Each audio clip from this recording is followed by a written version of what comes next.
مطبخ سوسي، ازيكم يا حبايبي؟ عاملين ايه؟ وحشتوني. النهارده بقى يا حبايبي بقلبي هنعمل طاجن او الصينيه الجميله دي مع بعض. صينيه السمك هنعملها بطريقه حلوه جدا خفيفه، طعم وريحه وشكل زي ما انتم شايفين يا حبايبي. بصوا، حاجه كده مفيش بعد كده، جميله جميله وريحتها يعني مش قادره اقول لكم تحفه، وخفيفة جدا ومن غير زيوت ولا هنقلي ولا هنعمل اي حاجة غير ان احنا هنحط معلقة زيت واحدة بس عشان تدينا الشكل واللون الجميل ده. يلا بينا حبايبي على الطريقة والمقادير. معانا حبايبي المقادير بتاعتنا 3 سمكات من الدنيس اللي هو طبعا بيبقى طازة وفريش.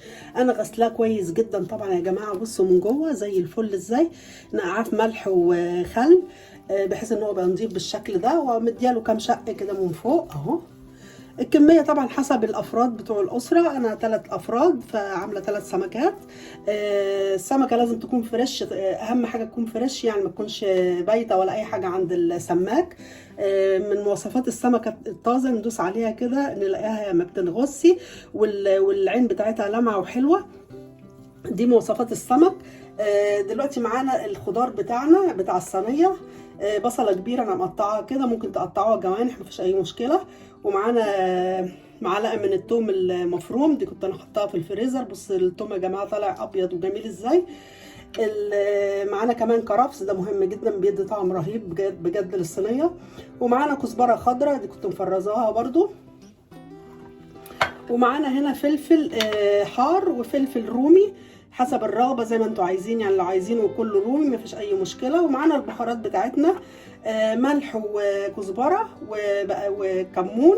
وطبعا اهم حاجه في الموضوع الليمون، انا عصره 4 ليمونات يا جماعه، مش هاخد الكميه دلوقتي كلها. معانا بقى بوله، كان البصل، الكرفس، الكزبره، الفلفل، الثوم، وفي طماطمايه نسيت اقول لكم عليها، طماطمايه واحده بس انا مقطعها برده كده مكعبات.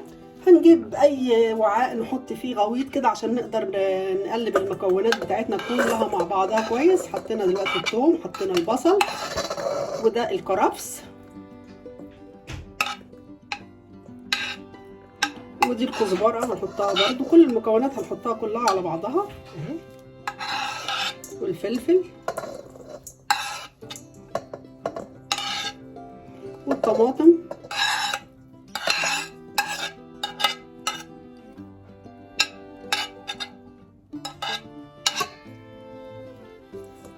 هنقلب المكونات كلها مع بعضها كده كويس. هنحيقها بالملح طبعا، حبه ملح. يا جماعه انا نسيت اقول لكم ان في هنا دلوقتي انا رشه على السمك بتاعي كمون وكزبره وليمون، عصره ليمون وملح طبعا عشان خاطر السمكيه تحيق قبل ما احط عليها الخلطه دي. دلوقتي هنحط برده حبه ملح على الخلطه، حبه ملح كده قيمه معلقه، ومعلقه صغيره كمون.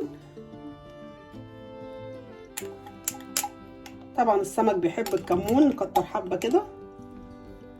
ودي كزبره ناشفه. المكونات دي لو عندكم جزر برضو، انا ما عنديش للاسف فما حطيتهوش، هو طبعا يعني بيدي برضو قيمه غذائيه. دي اول حاجه. هنحط برضو يعني مش هنحط الكميه كلها بتاعه الليمون، حبه كده عشان الباقي هحطه على السمك من فوق.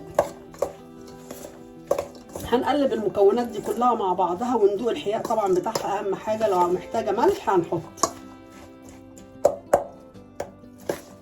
اهو. الخلطه دي يا جماعه بتبقى طعمها جميل وبتدي ريحه رهيبه بجد. الكرفس والكزبره بيدي روح حلوه جدا للصينيه بتاعتنا. الصينيه دي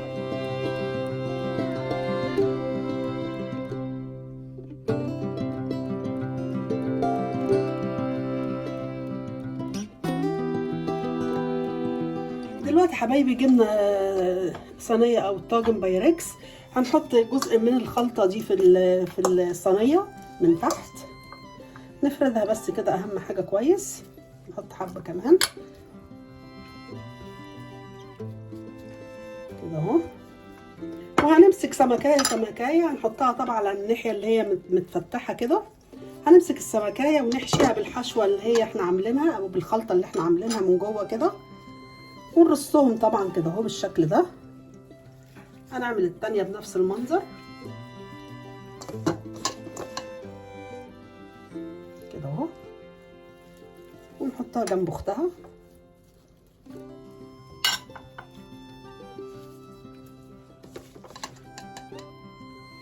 ودي التالتة كده اهو، هنحطها برضو كده عشان خاطر طبعا مش هتكفي، نوسع كده اهوت ونحطها برضو.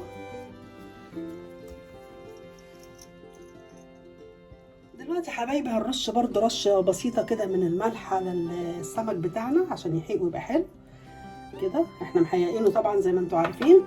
وهنرش عليه برضو حبه ليمون على السمكيه ذات نفسها. كل ما نحط ليمون بيبقى جميل جدا، الليمون بيدي طعم يعني حلو قوي قوي للخلط للسمكيه بتاعتنا. ده بقيه الليمون اللي كنت عصراه. دلوقتي هنعمل بقى مع بعض الخلطه اللي هندهن بيها السمكيه بتاعتنا. معلقه صغيره من البابريكا، ممكن تستبدلوها بالصلصه، معلقه صغيره. وهنحط عليها حوالي معلقتين من زيت الزيتون عشان خاطر طبعا يبقى صحي. ده الخليط اللي احنا عاملينه يا جماعه، ده اللي هندهن بيه السمكيه عشان تدي لون جميل في الفرن، يبقى لونها كده محمر وحلو.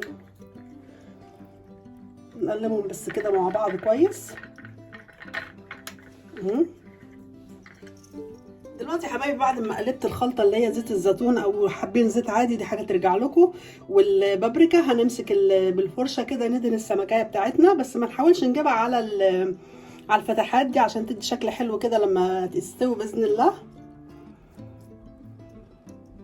ندهن السمكيه كده كويس قوي. انا مولعه الفرن طبعا على درجه حراره 200، بياخد معانا نص ساعه بالظبط في الفرن.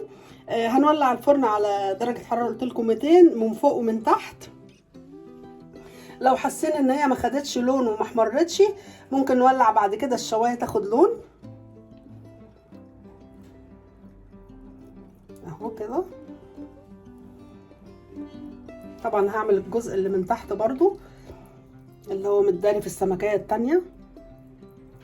بص انا بدهن السمكيه بعيد خالص عن الفتحات اللي احنا عاملينها عشان تدي لون حلو قوي لما بتستوي. هنشيل السمكيه دي وندهنها برضو من تحت اهي، ونحاول على قد ما نقدر ما نخليهاش تبقى ايه مداريه على السمكيه اللي هي ايه اللي جنب منها. بس كده هنحطها بقى في الفرن ونرجع نشوفها يا حبايبي مع بعض شكلها ايه. وادي حبايبي صينيه السمك بتاعتنا بعد ما طلعناها من الفرن. ايه رايكم بقى؟ حاجه كده مفيش بعد كده، جميله جدا، ريحتها حلوه جدا وشكلها ولونها. عملناها بطريقه صحيه زي ما انتم شايفين، احنا ما خدناش الا غير معلقه زيت واحده فقط.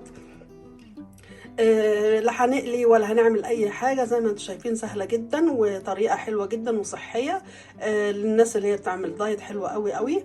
اتمنى طبعا الوصفه تكون عجبتكم. لو عجبتكم ما تنسوش اللايك والشير وسبسكرايب، وتابعوني على صفحتي على الفيسبوك باسم مطبخ سوزي، واقول لكم سلام، باي باي.